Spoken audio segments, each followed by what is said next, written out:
Hello, everyone, and welcome to today's webinar, Procalcitonin-Aided Antibiotic Stewardship for Lower Respiratory Tract Infections. I am Marie Stone of LabRoots, and I'll be your moderator for today's event. Today's educational web seminar is presented by LabRoots and brought to you by Thermo Fisher Scientific. To learn more, visit procalcitonin.com. We encourage you to participate today by submitting any questions you may have during the presentation. To do so, simply type them into the Ask a Question box and click Send. We'll answer as many questions as we have time for at the end of the presentation. You may also submit any technical issues here as well if you have trouble seeing or hearing the presentation.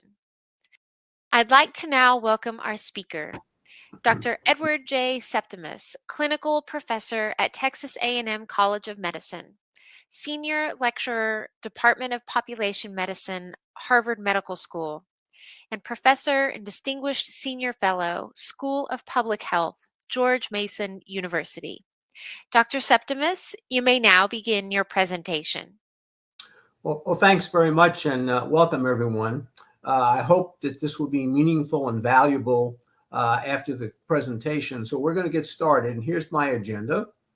There'll be a brief introduction. I'm going to spend some time talking about the evolving etiologies of community-acquired pneumonia, which I'll be calling CAP. We'll look at whether or not there's any value of using biomarkers in the management for adults with CAP. And then I'm going to shift gears to those folks who present with exacerbation of COPD, who have suspected lower respiratory tract infections, and then some final thoughts and conclusions. So let's start off with the evolving etiology for CAP. Back in the pre-antibiotic era, the king of organisms was clearly the Pneumococcus, which we now call Streptococcus pneumoniae. And you can see that was almost 95+% of organisms that were identified. As we move into the 1930s and 40s, we began to recognize the concept of so-called atypical pneumonia. The Eaton-Lambert, which now became mycoplasma, was discovered as a possible cause of pneumonia, especially in pediatrics.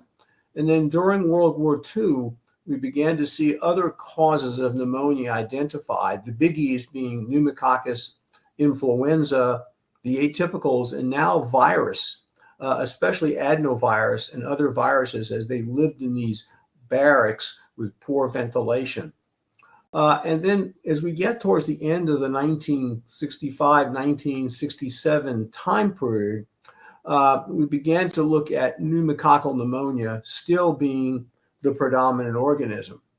But as we look at the Hopkins study in 1971 to 1972 with a very aggressive approach to making an etiological pathogen diagnosis for CAP, they used either nasal tracheal tube or something that I did in my early days in the 1970s, transtracheal aspirates, where you actually went through the cricopharyngeal membrane and actually put a catheter down into the trachea to obtain a specimen that was free of oral pharyngeal contamination. Got you a really nice specimen, but you can imagine it was somewhat invasive.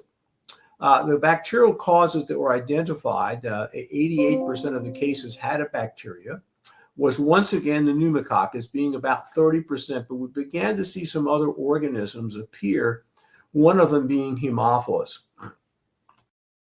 Now, as we moved into the 1980s, we began to see some new organisms that were identified. We mentioned Haemophilus becoming more and more important. We always thought of Haemophilus only being in pediatrics.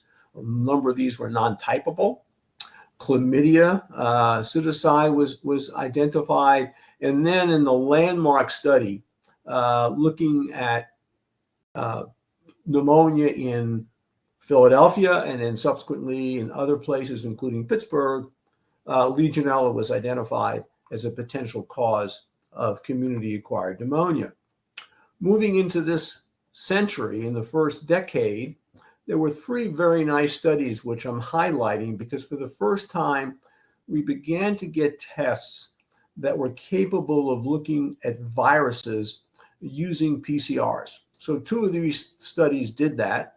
Once again, you can see Pneumococcus or Strep pneumoniae being the most common, but you can see viruses were mentioned in about 20 to 30% of 2 of these studies where viruses were looked at. And this was sort of new, especially for those of us who do primarily adult medicine, because we had always associated viral pneumonia with pediatrics, occasionally influenza pneumonia, but to see 20 to 30% for adults, that was new. In terms of the atypicals, you can see that one of the studies in the UK, a decent plurality had some atypicals, but the other 2 studies, not many. And you can see the pneumococcus once again, as I'm clicking on, still the #1 bacterial pathogen. But as other studies have shown, and why so many treatment guidelines use empiric therapy, about 44%, in most studies, sometimes over 50%, no pathogen is identified. So if we look now, looking at the Jane study that was published in 2015, looking at community-acquired pneumonias in hospitalized adults, we see that, again, viral pathogens are mentioned here in a nice plurality. And so that we're beginning to see multiple studies in adults confirming that anywhere from 15 to 30% of patients where you look for viruses may be either by themselves or co-infected with bacteria are causing CAP. And then as we move into the more recent studies, there's 3 that I've highlighted here. And again, you see the same pattern. You can see viruses here, 20 and 27. This last study did not look at PCRs for viruses. Again, of the bacteria, you begin to see that there's not quite as many pneumococci here that you saw before. Again, Staph aureus, Haemophilus in one of these studies. But again, the big message here that we can't forget about the viruses. And as we mentioned before, unless you really are very aggressive and search, 50+% of CAP patients do not have a pathogen identified. And that creates, we'll talk a little while, problems around stewardship. Now, if you look at this nice article that was published recently and just looked at the severe part, so these are patients that meet the criteria that IDSA mentions that looks at this. But I think as you can see with severe disease, as you can see here, you can see it's Staph aureus and pneumococcus, but you can see the percentages are somewhat lower than what you've been accustomed to. And then if you look at the bottom, a pathogen identified in only 34% of patients with severe CAP. However, there were no viral PCRs performed in this study, and only 10% of blood cultures were positive, even with severe CAP. And then I want to highlight another study that was actually done in Houston, very careful study done. Good sputum samples. They screened sputums to make sure that it was a good quality specimen. They did quantitation, and as shown here, the threshold for typical bacterial infections was greater than 10 to the 5th. And for those that were, quote, normal respiratory flora, they looked at a threshold of greater than 10 to the 6th. So they were very aggressive at trying to identify a pathogen. They did have viral studies available. So if they looked at this study, all but about 5%, they were not able to determine an etiology when they considered normal respiratory flora. And if we consider it, the pathogenesis for pneumonia generally is aspiration. And so they were asking the question, could large numbers of respiratory bacteria be a cause of pneumonia and be part of the reason we don't identify pathogens? So what they did, they had recognized bacterial pathogens. That would be the pneumococcus and Haemophilus, the ones that you think of, in about 45% of cases. Co-infection with typical bacteria, that is with viral, another 11 to 12%. Respiratory viruses alone, around 13.3%. Here's that normal flora. Nothing else grew. High numbers of bacteria, greater than 10 to the 6th, about 17 to 8%. And then if they added normal respiratory flora plus a co-infection with a virus, another 8.3%. So if you add up the respiratory virus alone, co-infection with respiratory virus, you can see that respiratory viruses are an important component of CAP now that we can actually measure this with molecular studies. But they got the undetermined down to around 5%, doing very, very careful studies, making sure they had a good quality specimen. The other thing that's impacting, I think, the bacterial etiology is pneumococcal vaccine. As you know, we now just have a new pneumococcal vaccine that just came out. And just like in pediatrics as well as adults, in the United States, especially with smoking cessation programs, this is what we're seeing. In the US, we're seeing a very nice reduction. That top graph with those circles look at the reduction of pneumococcal disease starting from the beginning of the last century up till now, at least through 2015. That's in contrast to Europe, which are the red circles that you see there. And you can see they haven't had the same reduction that we had in this country. And the two factors identified, number one, is their pneumococcal vaccination rate, and number two, that they have a higher incidence of smoking. So you can see the impact of vaccination on Streptococcus pneumoniae probably is also leading to a decline in its incidence. Now, with that, there are some newer diagnostic panels which have come online in the last 3 to 4 years. And these are the so-called multiplex pneumonia panels. Now, we're not talking about the upper respiratory panels, we're talking about the lower respiratory panels. And there's two that are available. The one on the left is so-called film array.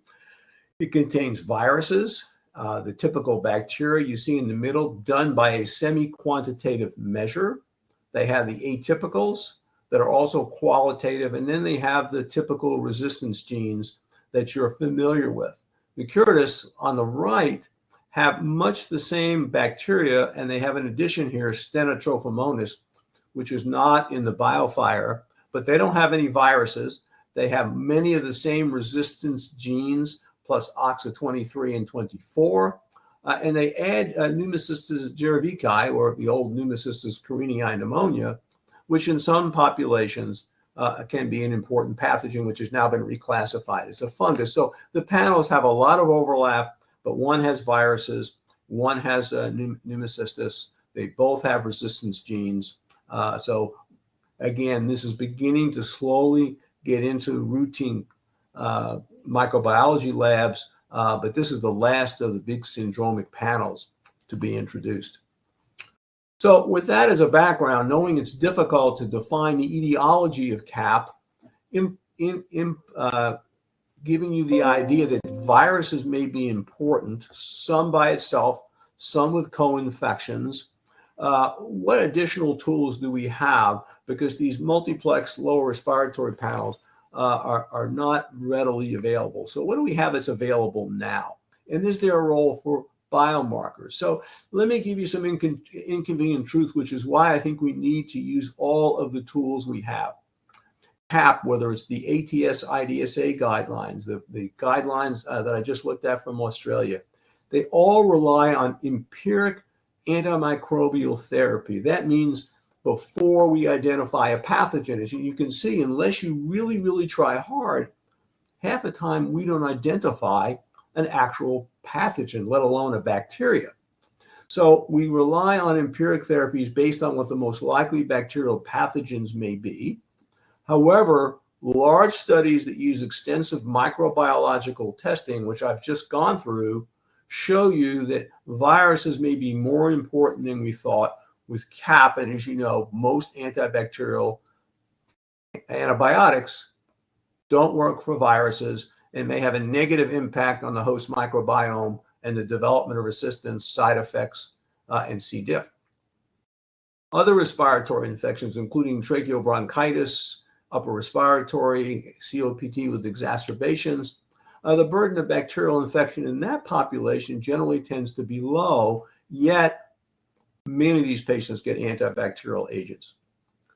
We know that better diagnostics are needed to rapidly and accurately identify patients who might benefit from antibacterial therapy, not antiviral, but antibacterial, and many of these things are beginning to come online with this explosion of new rapid diagnostic platforms, including the lower respiratory panels that I just went over.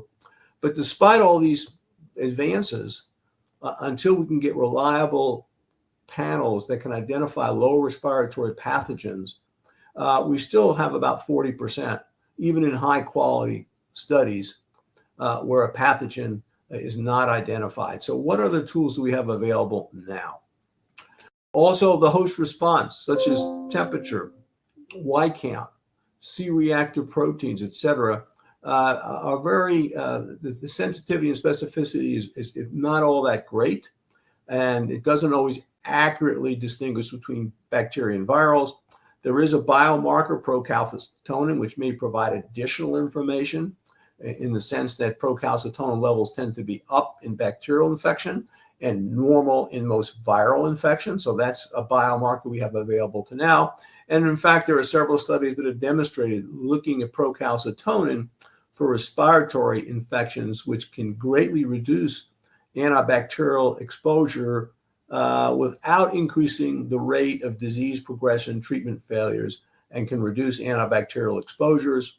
And again, the challenge has been, what are the thresholds that can reliably be distinguished between bacterial and viral etiologies?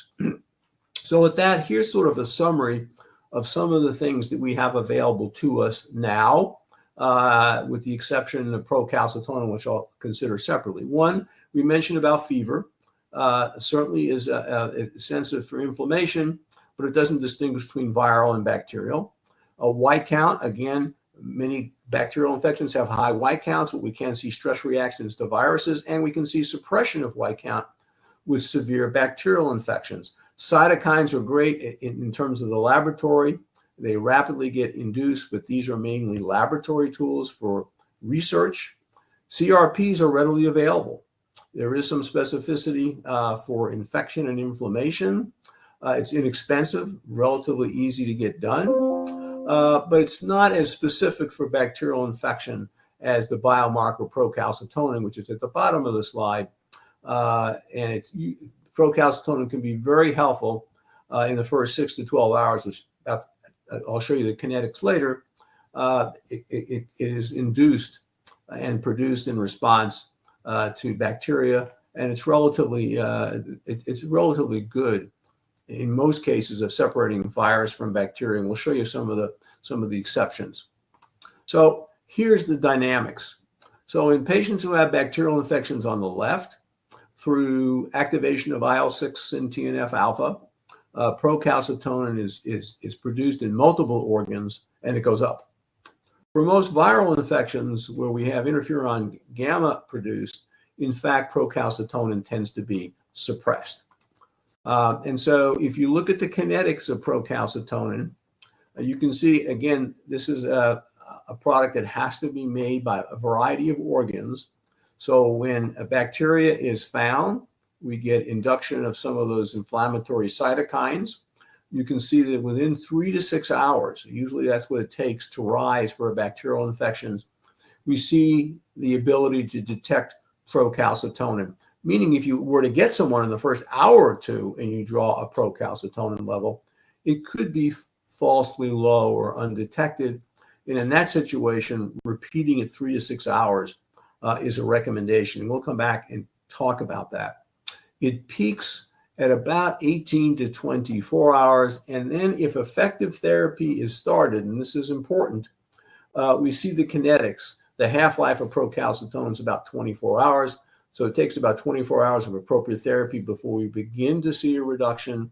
And with each day, we can see about a 50% reduction. If it remains elevated, there's a couple of explanations. One is you have the wrong drug, that is, the treatment is not effective. The second may be you may not have good source control. So it can be looked at based on the kinetics of whether or not the patient's responding appropriately to the therapy that's being administered. Now, this is a very nice algorithm that was published in Lancet about a decade ago about how do you interpret procalcitonin, because that's an important consideration. So here's the top is guidelines for starting antibiotics. The second group are guidelines for continuing or stopping of antibiotics. So procalcitonin can be used on the front end to decide whether or not you want to start an antibiotic at all.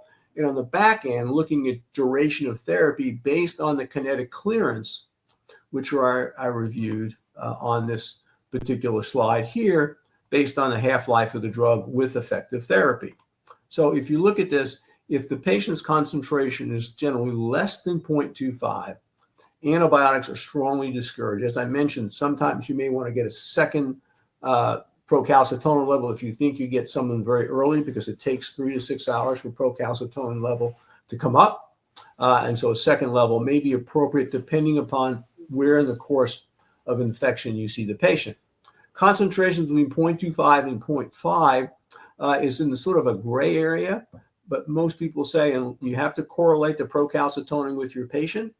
And so if you still think bacterial infection is unlikely and the level is less than 0.5, antibiotics are discouraged. When it's greater than 0.5, generally speaking, that's when we begin to get more concerned that we probably should start antibiotics, and certainly if it's greater than 1.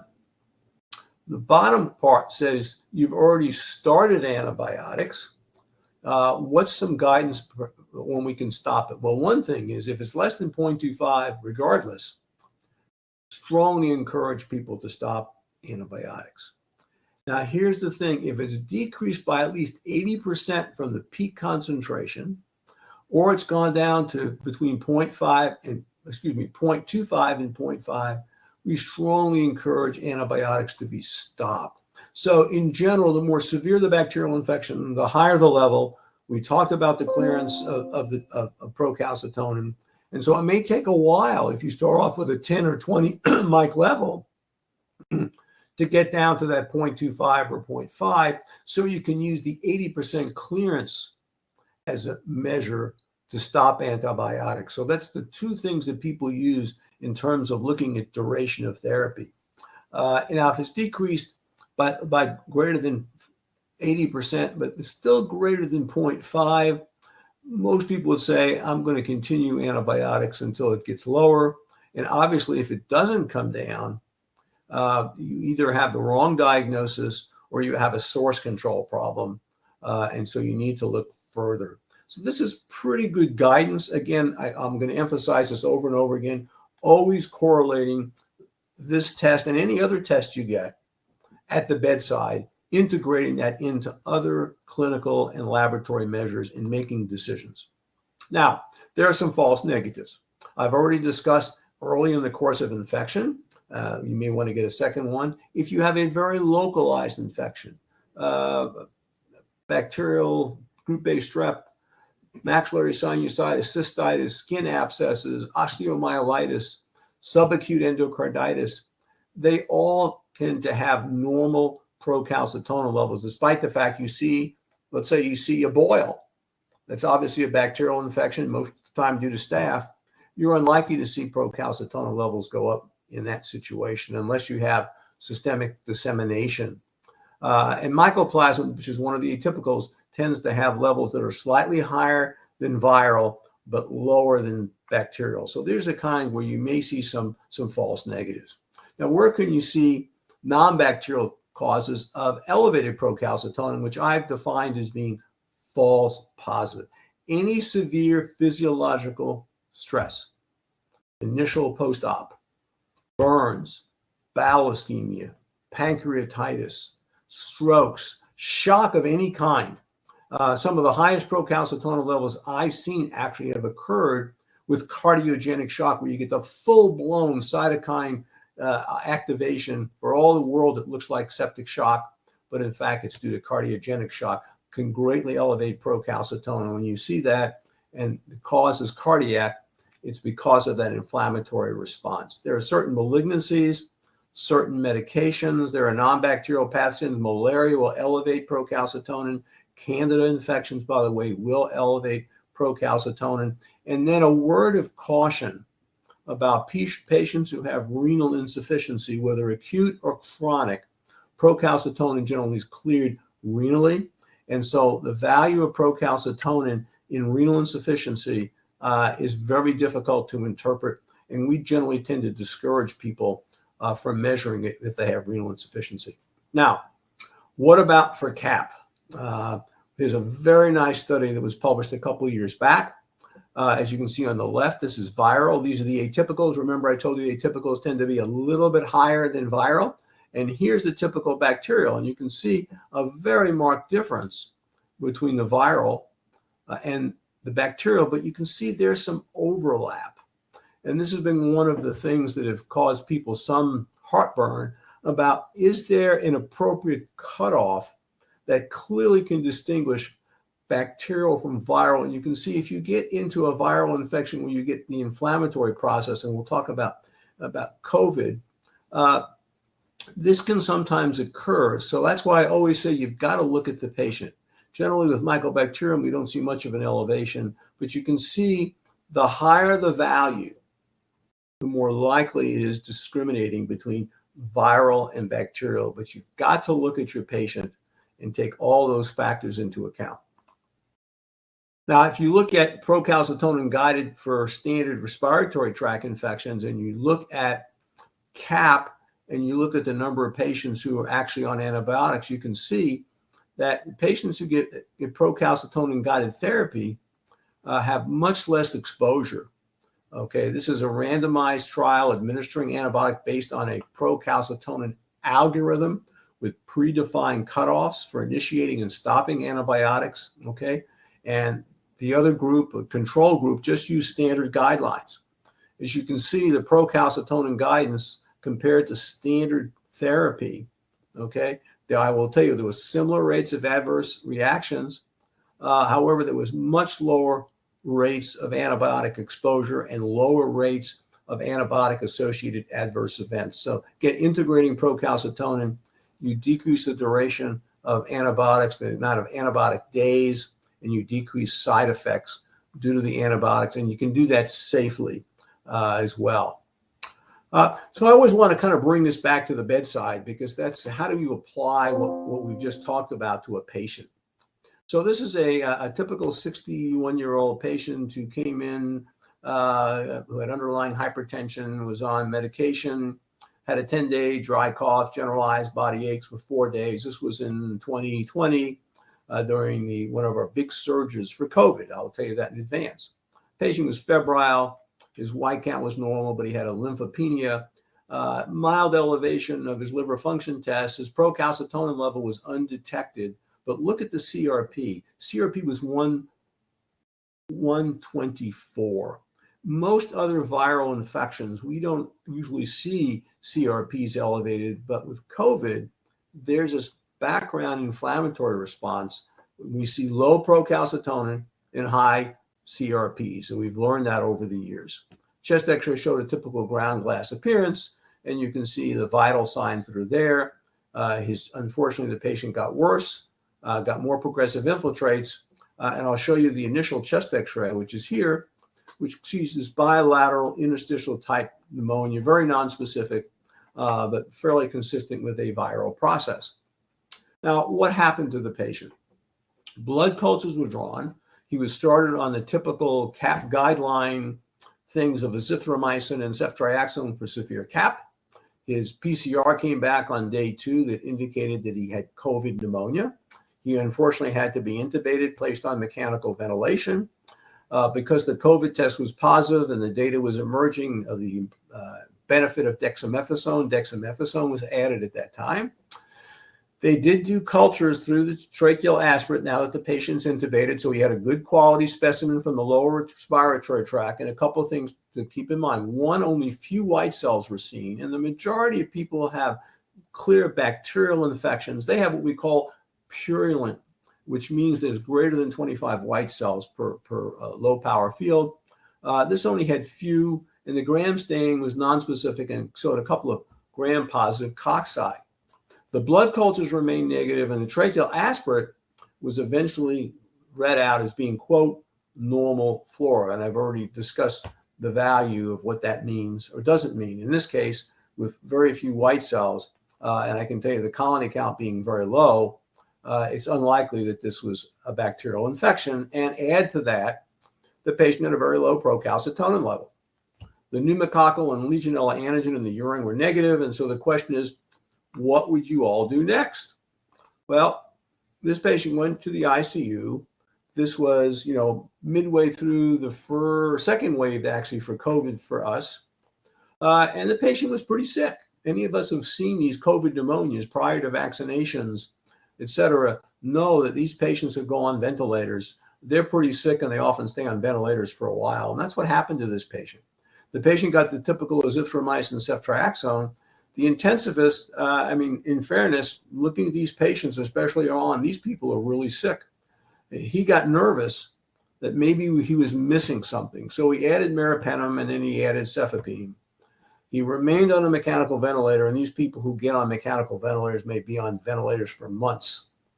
And he spiked a fever on day 12 of 103, and his blood and should be tracheal aspirate grew the same thing. And this is what the gram stain looked like from his tracheal aspirate, which showed gram-negative diplococci. And I'll show you what that represents in a minute. He grew out Acinetobacter. They look just like Neisseria sometimes on gram stain. And this was a so-called CRAB, which stands for carbapenems-resistant Acinetobacter baumannii. So because of overuse of antibiotics, had we paid attention to the initial culture, had we paid attention to the negative procalcitonin level, this patient probably shouldn't have received all the antibiotics he did. And in light of that, we selected out for a very multi-drug resistant organism that became life-threatening in this particular patient's case. So we didn't take advantage of all the information we had available. We also were beginning to realize at that time that, in fact, co-bacterial infections with COVID was pretty uncommon.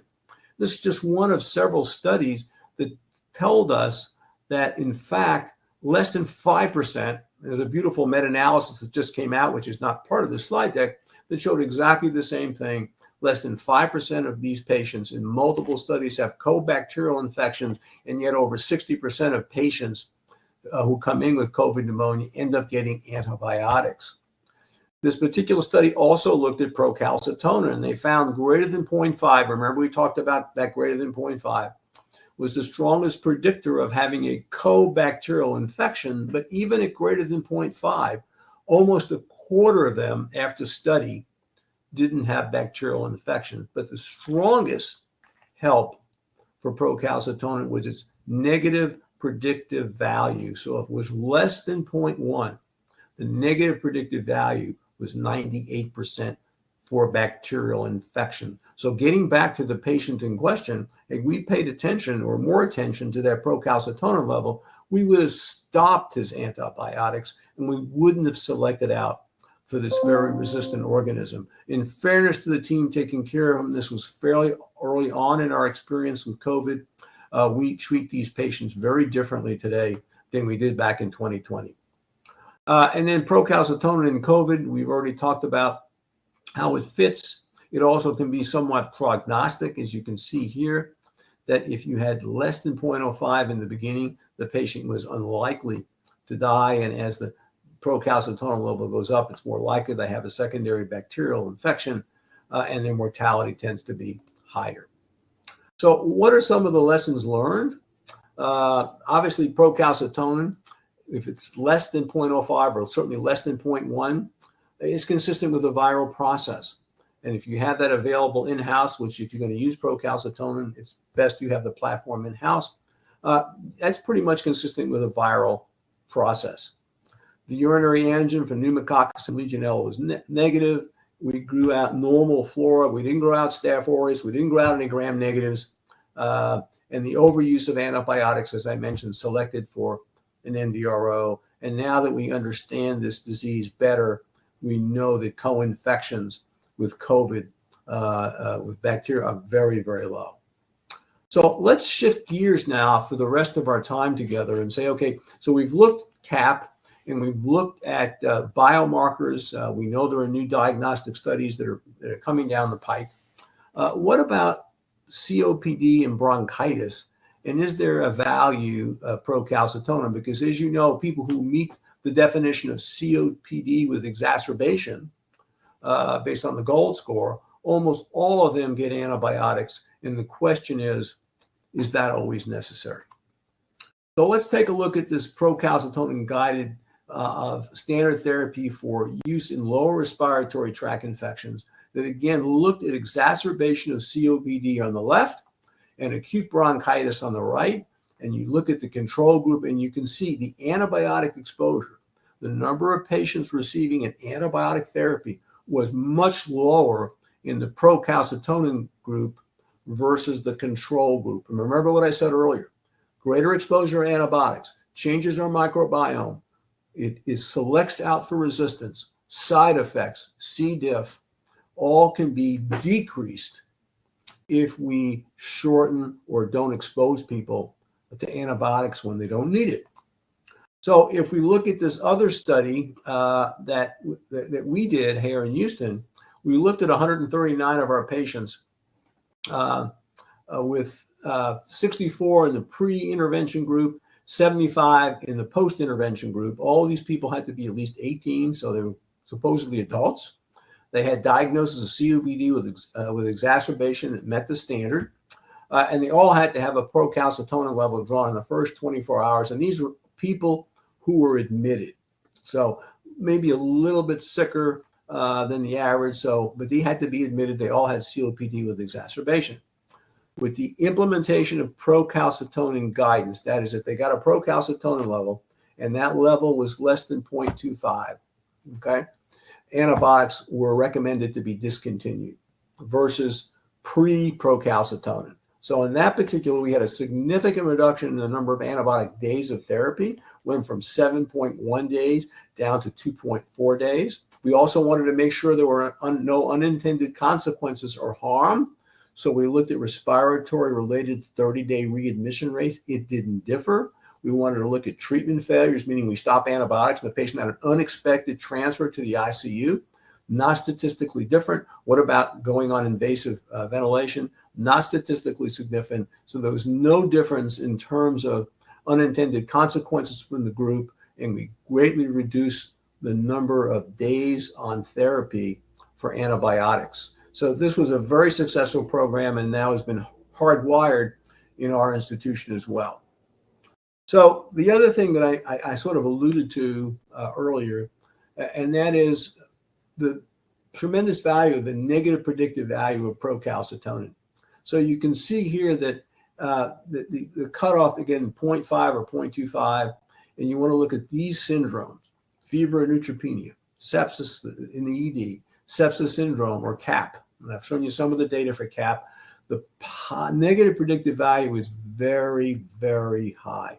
So if you have a normal procalcitonin less than 0.1 or less than 0.25, that's highly unlikely that patient has a bacterial infection.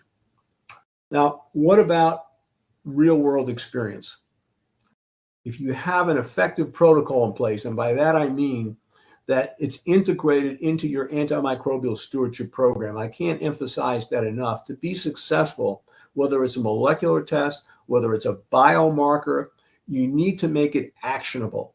It needs to be integrated into your stewardship program. If you do that, you can see significant benefits. So if you look at before and after, you look at days of therapy on the left, and that's how we measured antibiotic use, significant reduction in terms of day of therapy. You want to look at all-cause readmission, significantly down with procalcitonin, because remember I told you, you have less antibiotic exposure, you're less likely to get secondary infections and less likely to get C. diff. Adverse drug events are down. All-cause mortality is down. And here's that C. diff that I keep talking about, also significantly down. So this is a real-world impact of procalcitonin-guided therapy in a facility that has a very active antimicrobial stewardship. The next question is, because if you talk to the C-suite and you talk to your bean counters, if I'm going to put this test in place, does it save money? Now, we always talk as clinicians, we want to improve outcomes.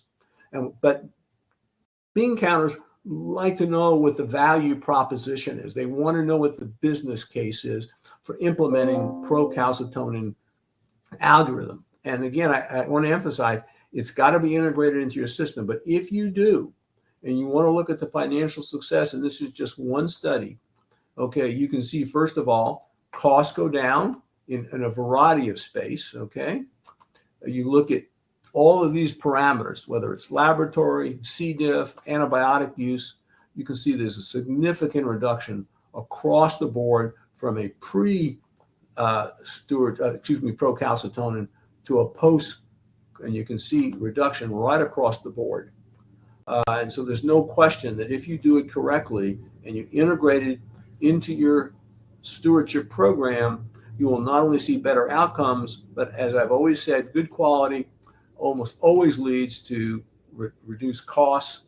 And I think this certainly played. And you can see the tremendous reduction just per patient in a very robust program.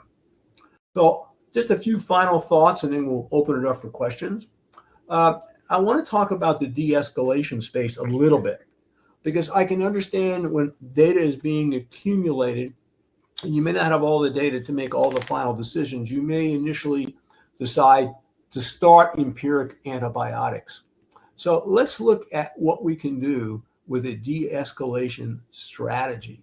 Well, can we implement clinical decision support? That's really the, using precision medicine. That's sort of the holy grail, and we're beginning to be able to look at some of the tools that can help us get there, such as giving clinicians at the point of order entry, what's the risk of an MDRO as an example, and do they need a broad spectrum antibiotic when a more standard or narrow spectrum drug is still as good. Have a very robust antimicrobial team. We're beginning to look more and more about how we can integrate rapid diagnostics. Most people now are looking at blood cultures, but as I mentioned, there's now lower respiratory panels that may come on board in a place near you. We can certainly de-escalate in terms of cultures, but that's sort of a late thing. And some people are very slow to de-escalate even when a culture has been identified. We can look at indications when we actually prescribe an antibiotic. There's great opportunities for IV to PO when you have a PO drug that has good bioavailability. There's the antibiotic timeout, which has had some success where, just like in the operating room, at 2 or 3 days, timeout, what do the cultures show? How's the patient going? The patient's on drug A. Does the patient need to still continue the antibiotic at all? Or can we use a narrower spectrum drug, et cetera?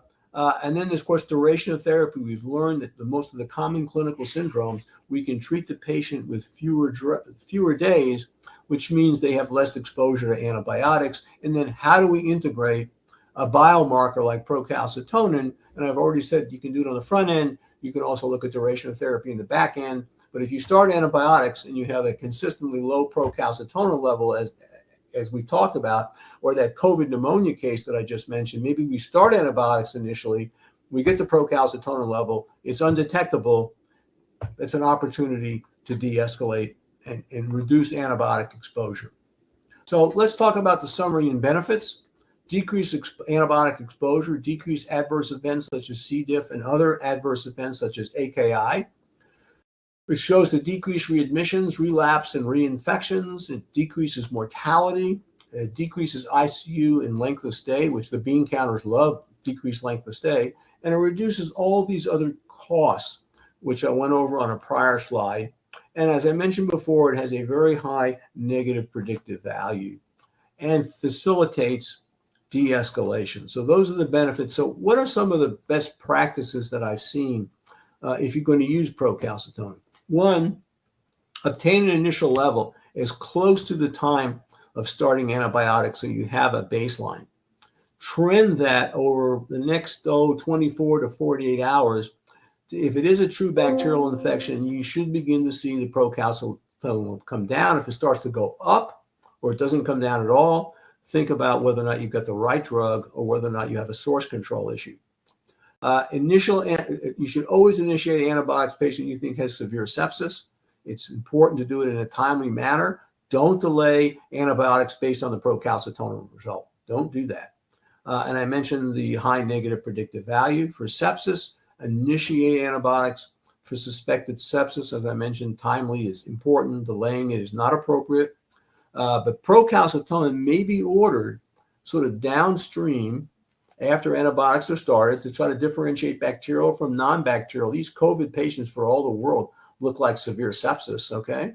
And it may be non-bacterial. It may be other causes of SIRS or sepsis. So you still can use that, but don't delay antibiotic if you think the patient's got severe sepsis.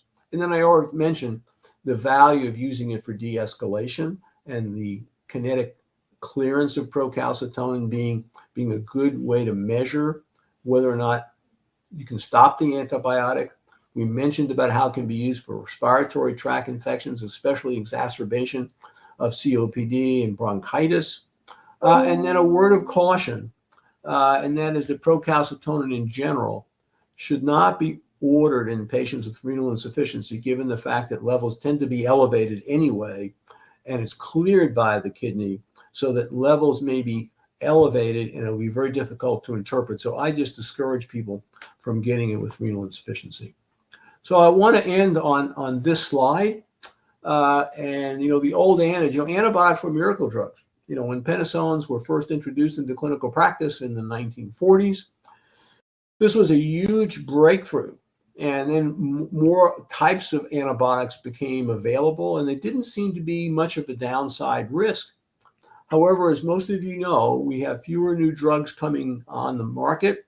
We have increasing antimicrobial resistance, which, by the way, has been accelerated by COVID in a recent CDC report. But the new paradigm is on the right. It's good when they're used well and better when they're used thoughtfully. I hate to see what I call the decerebrated practice of medicine that I see so frequently in the emergency department, where they give them vancomycin and piptazo, or they give them vancomycin plus cefepime, and then they worry about everything else later. Now, in the severely septic patients, especially septic shock, that's appropriate. But in many of these patients, there is time to get more information before we decide on prescribing an antibiotic. And that's what I mean by when you use it thoughtfully, take advantage of all the clinical information is available. And if you have for instance, a procalcitonin platform in your facility, that may be one bit of additional information you use to decide on whether you start antibiotics or when you can stop antibiotics. So I think that's important. So with that, I'm going to stop now, and I hope we have plenty of time for questions, and I hope we have some questions, but I hope I gave you sort of a good foundation about how to integrate all the information you have, whether it's a rapid diagnostic test, whether it's a biomarker, trying to use all the studies to treat patients. I'll stop there and see if anyone has any questions. Thank you, Dr. Septimus, for your informative presentation. We will now start the live Q&A portion of the webinar. If you have a question you'd like to ask, please do so now. Just click on the Ask a Question box located on the far left of your screen. We'll answer as many of your questions as we have time for. So let's get started. Our first question is PCT used differently in CAP versus AE-COPD? Not really. As I showed you with CAP, there can be some overlap. So people have sometimes problems looking at what the cutoff should be, but they both can be used, at least philosophically, the same way.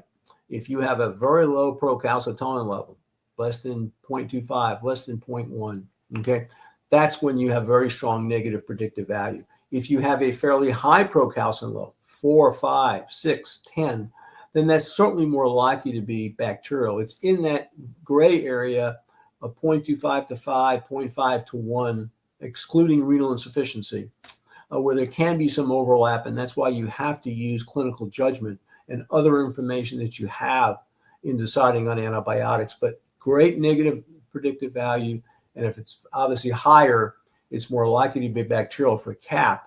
But exacerbations of COPD and bronchitis, very strong data to say if it's got the procalcitonin is low, you don't have to give antibiotics. All right, thank you. Next question. Can procalcitonin be falsely low in the presence of bacterial infection? And I think we kind of touched on that during the presentation. If you have a localized infection, you may not get an elevated procalcitonin. We had people come in with urinary tract infections, people I mentioned who had boils or furuncles that were fairly large, diabetics, patients who come in with diabetic foot infections with osteomyelitis.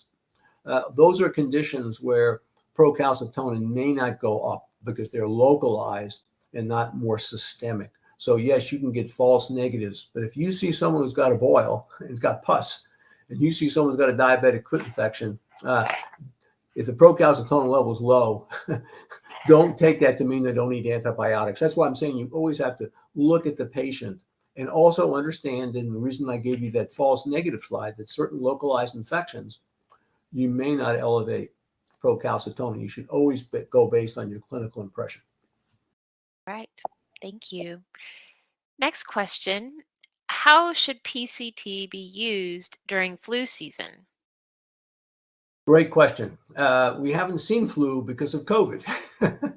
And as I mentioned, with COVID, especially early on in COVID presentations, the procalcitonin level, if it's pure COVID pneumonia, tends to be low. By the way, just a little caveat, patients who are in the intensive care unit for a long period of time, they get more of an inflammatory response over time, that kinin activation. And so their procalcitonin level, by the way, sometimes can go up with hyperinflammatory states. And I mentioned that about false positives. But the flu in some ways is like COVID. And that if it's pure flu, or by the way, as I mentioned, other viral etiologies, RSV, paraflu, metapneumovirus, other viral etiologies can cause pneumonia in adults.